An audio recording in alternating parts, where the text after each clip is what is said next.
Alors, pour notre road trip du week-end, on a choisi le Seat Tarraco, qui est le nouveau SUV familial de Seat. Vu qu'on a pas mal de kilomètres à faire, on s'est dit, pour une fois, privilégions le confort à la performance. Et donc on a pris ce gros bébé, concurrent direct du Peugeot 5008, puisqu'il a sa place, et cousin du Skoda Kodiaq et du Tiguan Allspace, puisqu'il repose sur la même base. Donc là, nous sommes, vous voyez, encore au Pays Basque, avec ces petites façades colorées, sous un superbe temps, un beau 20 degrés. Et on va passer donc de l'autre côté de la vallée. On va descendre en Espagne. Bon, on est entre le Pays Basque français et le Pays Basque espagnol. On est au milieu des Pyrénées ici, vous voyez, les routes qui tournicotent un peu. On est dans une espèce de gorge. Et la végétation est très très sympa, c'est beau le Pays Basque. On passe d'un petit village à des gorges d'un coup. L'occasion pour nous de vérifier les capacités dynamiques de ce Seat Tarraco, même si, il faut le dire, il n'est pas vraiment armé pour faire de la route sinueuse comme l'est un Peugeot 5008 par exemple, si on va chercher dans la concurrence. Honnêtement, c'est le bon vivant du marché. Le Tarraco, il est axé vers le confort, vers vraiment la douceur à conduire ou à vivre. Surtout qu'ici on est équipé du moteur TSI 150 chevaux, qui est vraiment le minimum syndical pour avoir une voiture qui se déplace correctement. Il faut rappeler qu'il fait 1,8 tonne ce Tarraco, et donc c'est pas le plus agile ni le plus dynamique qui soit. Néanmoins, il est très confortable, très silencieux dans cette version essence. Et puis on est bien sûr préservé d'un très bon roulis, et ça c'est cool, parce qu'avec 1,8 tonne et un certain confort, j'aurais pu craindre d'avoir pas mal de roulis puis des mouvements de caisse. Bah pas du tout. On a quelque chose de bien maintenu et on se fait pas balader dans tous les sens. Donc ça c'est un très bon point. Je trouve que pour enchaîner les kilomètres, c'est la voiture idéale, et ça tombe bien parce que c'est absolument ce qu'on est en train de faire. On enchaîne les kilomètres jusqu'à la destination finale qui va être exceptionnelle. Ce Tarraco, il est fait pour la famille. Avec ses 4,74 m, il offre une habitabilité assez dingue. On retrouve Mathias, notre cobaye habitabilité justement, qu'on avait laissé à Marseille avec l'Audia. C'était un peu moins sympa, je pense, en termes d'habitabilité. Effectivement, il y avait beaucoup moins de place. Là, c'est impressionnant en termes de garde. Alors, je suis pas forcément très grand, mais je fais 1,76 m. J'ai encore beaucoup d'espace au niveau de la tête. Au niveau des jambes, c'est juste incroyable. Ouais, il y a une sensation d'espace à bord qui est sympa. Il y a une sensation d'espace, et du coup, tu as la banquette qui est coulissante. Ah, elle est coulissante sur 18 cm la banquette, ce qui est vraiment bien pour moduler un peu son habitacle comme on le souhaite. C'est clair. Il y a des tablettes aviation qui sont là en plus pour les enfants, ou même pour les gens qui veulent travailler à l'arrière de leur Seat, c'est pas mal. On sent qu'il remplace un peu la Lambra en fait, tu vois, dans la gamme. C'est ça. C'est le monospace du 21e siècle, ce Tarraco. Il a vraiment ce qu'il faut, une habitabilité pour 5 personnes. Il y a un grand toit ouvrant qui est sympa, des belles surfaces vitrées, et puis un coffre qui est assez exceptionnel. Alors on va aller voir ensemble le coffre. Hop.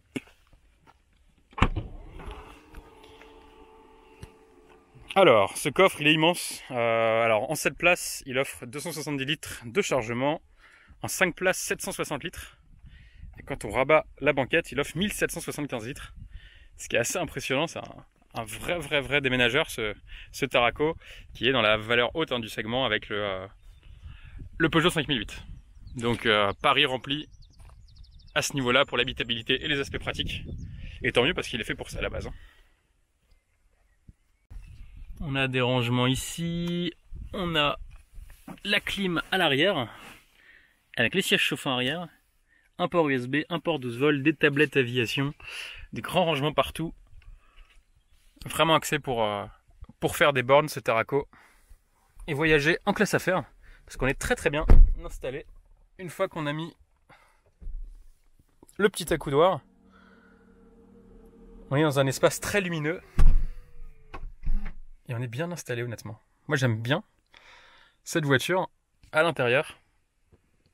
Ça change des SUV, on se sent un petit peu engoncé. Là c'est tout le contraire, on est ouvert sur l'extérieur. Et dans un cadre comme aujourd'hui, qui est juste dingue. Et ben on aime bien.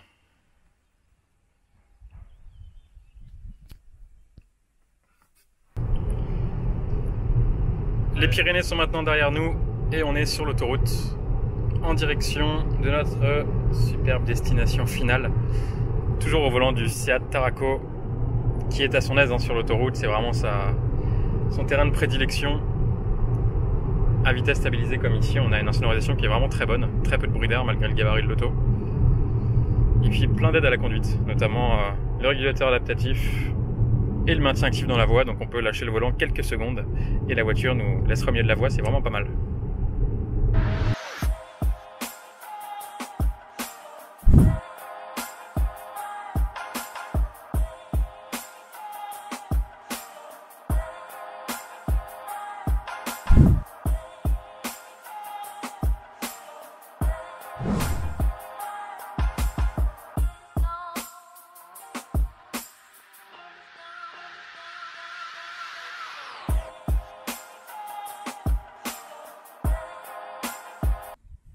Ça y est les amis, on y est dans le désert des Bardenas Reales.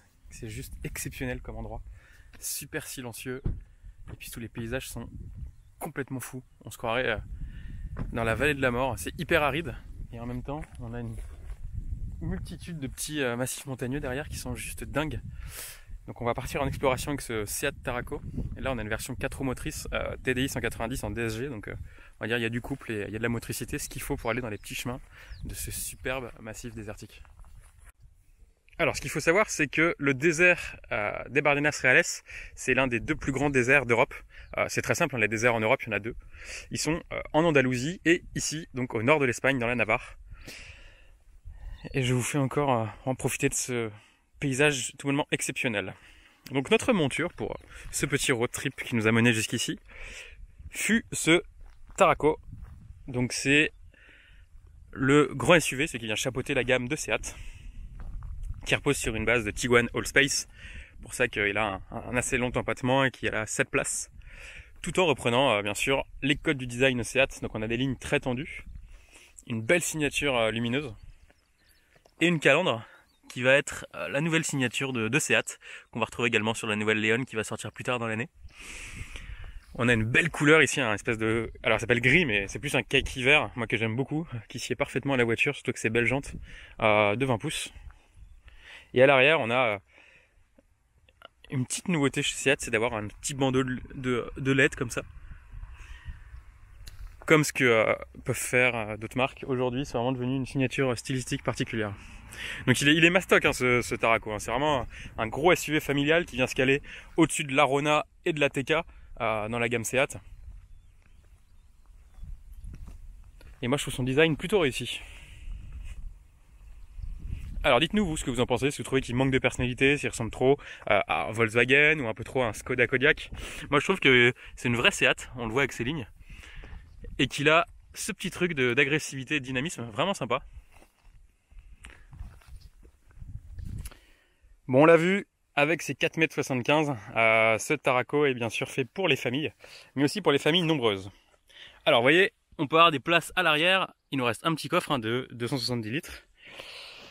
Et dès lors que on va avoir les places à l'arrière, ce sera uniquement pour les petits formats. Alors, Mathias, est-ce que tu ferais plus de 10 km avec ça? Non, je ferai pas plus de 10 km parce que j'ai quasiment... Et pourtant je passe super grand. Ouais, t'as pas beaucoup de place aujourd'hui. C'est vraiment des places d'appoint pour les gens de moins d'1m65 on va dire. C'est ça. On va dire c'est pour les enfants. Le dossier vertical, il y a pas beaucoup de place. Ouais.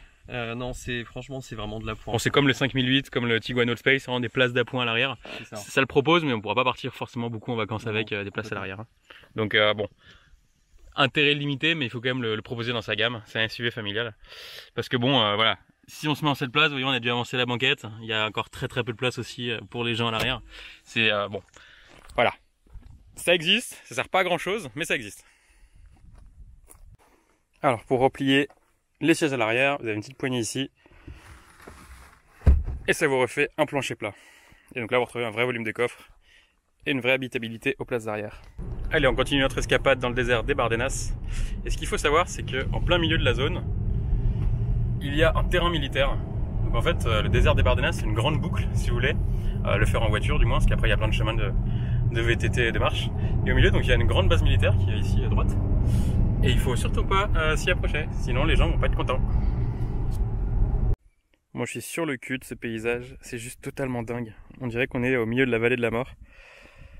Ou dans l'Arizona, enfin c'est complètement fou d'avoir de tels paysages à 1 heure de la France, parce qu'on est vraiment à 1 heure des Pyrénées. Et pour autant on est dépaysé mais total. Regardez un peu ces roches là, c'est complètement fou comment ça s'est forgé avec le temps. C'est un vrai voyage de l'autre côté de l'Atlantique. On a envie ici de faire un western. D'ailleurs, il y en a pas mal qui se sont tournés des westerns.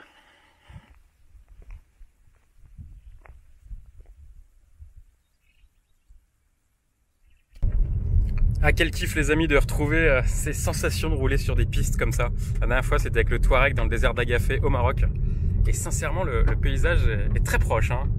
On est ici sur des pistes de cailloux et de sable. On a une énorme fumée derrière qui se crée dans le rétroviseur. Les voitures vont être dégoûtantes. Parfait.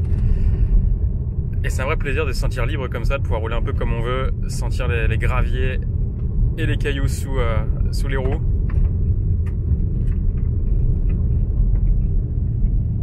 Et puis de profiter de ce paysage juste exceptionnel au volant du Tarraco qui se déroule plutôt bien avec ses 4 roues motrices et qui offre un comportement vraiment sain alors que ça glisse honnêtement sous nos roues. Admirez ce paysage juste exceptionnel. On est au milieu d'un espèce de petit canyon avec des roches d'une forme exceptionnelle.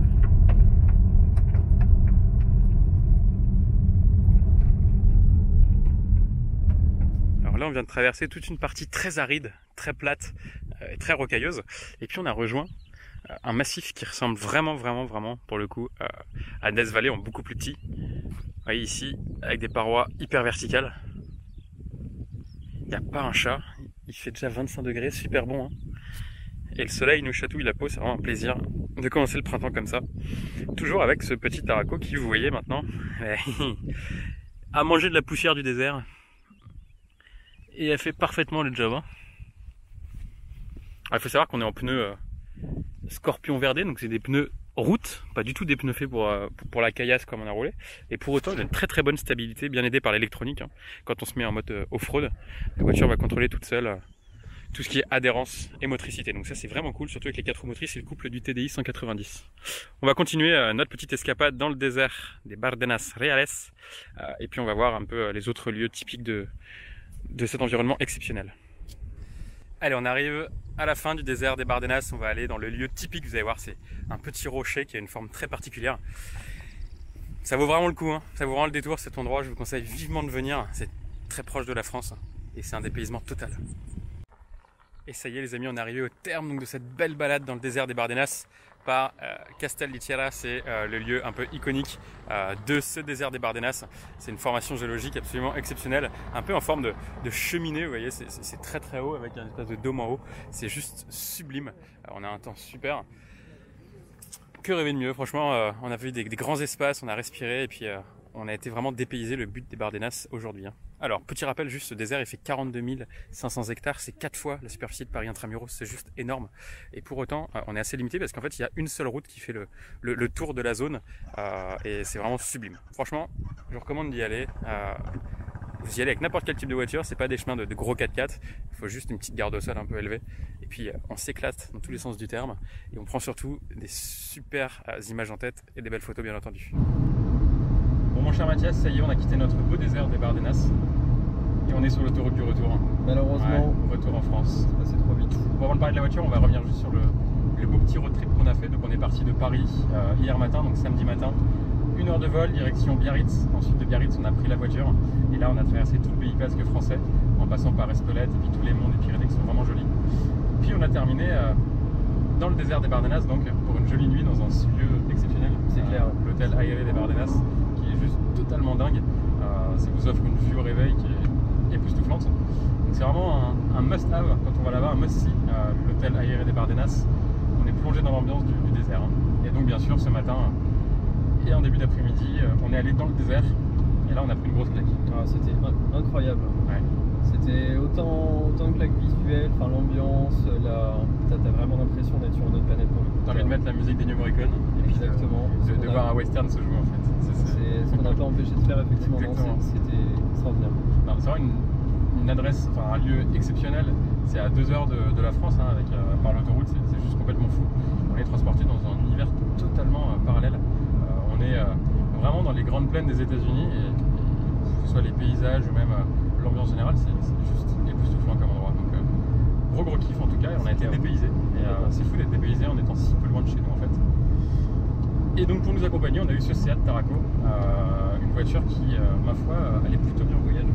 Complètement, c'est la voiture idéale pour ce type de road trip. On a beaucoup utilisé ce terme pendant ces 2 jours. Ouais. C'était un vrai road trip, c'était itinérant.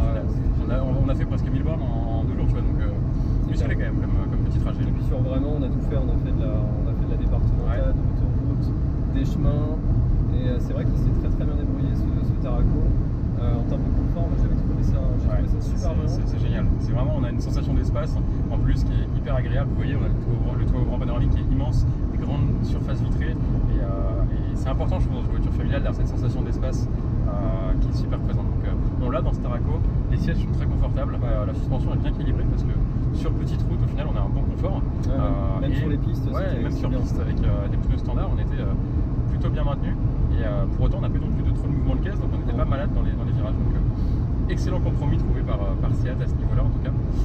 Concernant le moteur, alors hier on a eu un TS 650 chevaux boîte méca qui était un petit peu juste, très sincèrement. Là on a le TDI 190 en 4 roues motrices avec la boîte DSG. Franchement, c'est vraiment la situation idéale, la solution idéale sur le Tarraco. C'est coupleux, c'est puissant et en même temps c'est assez discret. C'est pas un TDI rugueux comme on aurait pu le craindre. Et ça emmène parfaitement les 1,8 tonnes de la bête. Donc pour moi, carton plein. La voiture allait parfaitement avec l'environnement, elle allait sur tous les chemins parfaitement, comme tu l'as dit, dans le sinueux, sur les pistes, sur autoroute, comme on est aujourd'hui. Et on a eu, quoi qu'il arrive, des beaux moments avec cette voiture. Donc franchement, Seat, bravo pour cette voiture parce que c'est une belle découverte. Les SUV, c'est souvent barbant, c'est souvent un peu placide. En fait, on a toujours la même chose en est sur un SUV. Là, celui-là, on a une impression de sérénité et puis d'espace à bord qui est hyper intéressant. Ouais, et puis ce que je trouve intéressant, c'est que c'est plus qu'un ATK rallongé. Ouais, exactement. Il a vraiment son identité, il a sa gueule, l'intérieur est vraiment plus haut de gamme que sur l'ATK. Ouais. Donc non, je partage ton point de vue, c'est vraiment un super véhicule. Il a son identité à lui, c'est vraiment un modèle à part entière dans la gamme.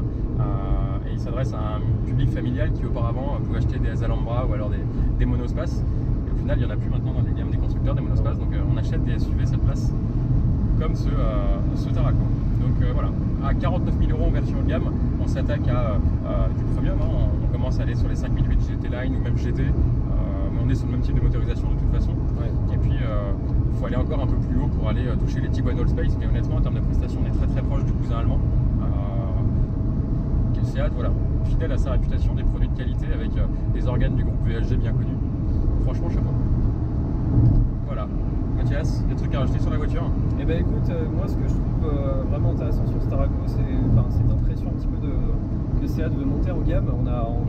Hier lors de la conférence de presse, ils ont utilisé le terme de premiumisation entre guillemets. C'est vrai. Et ça se ressent parce que effectivement c'est une voiture qui est raffinée, c'est une voiture qui a, voilà, l'intérieur est quand même bien fini, on a des technologies, aide à la conduite, technologie tout ce qui est connectivité, c'est vraiment très bien. C'est vrai qu'on est au top, tu vois, on a le Virtual Cockpit, je sais plus comment il l'appelle chez Seat, c'est quelque chose qu'on retrouve aujourd'hui, qu'on a lancé chez Audi, après qu'on a eu chez Volkswagen, et là qu'on commence à avoir chez Seat, on l'a démocratisé, et on n'a plus besoin d'aller dans du premium pour avoir des équipements de confort et de technologie au top. Le Tarraco on est la preuve, donc très sympa. Et ce qui est vraiment révélateur aussi de cette montée en gamme, c'est le lieu de production de ce Tarraco, puisqu'il est produit à Volkswagen. C'est vrai, on l'avait pas précisé. Directement en Allemagne. Donc, il est à côté de ses cousins Volkswagen. C'est ça, il y a même les logos Volkswagen sur le vitrage, donc ça trompe pas. Plus que jamais, le groupe est présent dans l'élaboration de cette voiture. Mais bon, on va dire que c'est les bons côtés du groupe, hein, parce qu'on a les bons moteurs, les bonnes finitions, les bons équipements. Donc ça a du bon d'avoir des partenaires qui s'appellent Volkswagen, Audi ou Skoda, c'est sûr. Voilà, bon. J'espère que vous avez aimé ce road trip en notre compagnie. En tout cas, nous, on a vraiment kiffé ce paysage et puis cette voiture. Et puis, on va se dire à très bientôt pour un nouveau voyage, un nouvel essai, une nouvelle vidéo sur Cars Passion. Mathias, Blog Moteur, vous pourrez aller lire son article sur son site. Il a déjà essayé le Tarraco, mais ils vont faire un article aussi sur les Bardenas et ce super voyage qu'on a fait. Donc, à suivre aussi en direct. Voilà, les amis, je vous dis à très bientôt. Merci de votre fidélité. Un petit pouce bleu si vous avez aimé la vidéo. Un petit commentaire si vous avez des questions ou des remarques, n'hésitez pas, on y répondra avec plaisir. Et puis je vous dis à bientôt. Ciao. Ciao.